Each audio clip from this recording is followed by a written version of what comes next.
বৌদি তুমি কি মাংস গুনে গুনে রান্না করছো? মাংস একটুখানি দেখে নেবো না কিরকম হচ্ছে, যেরকম লোক সেরকম ভাবে তো রান্না করতে হবে বল।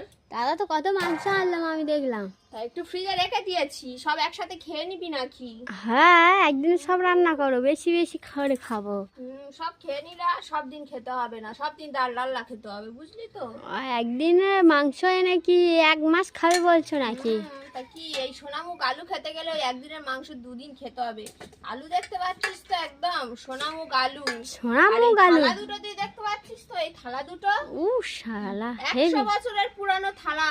হ্যাঁ, রাজারা ইউজ করতো, রাজারা। সেই থালা তো দাদা মিউজিয়াম থেকে এনেছে।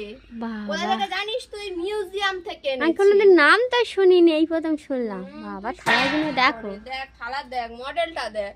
বাবা। এরকম মডেল কোনো দোকানে গেলে তুই পাবি না, আমি তোর গ্যারান্টি দিয়ে বলছি। তুই হ্যাঁ যদি হ্যাঁ বা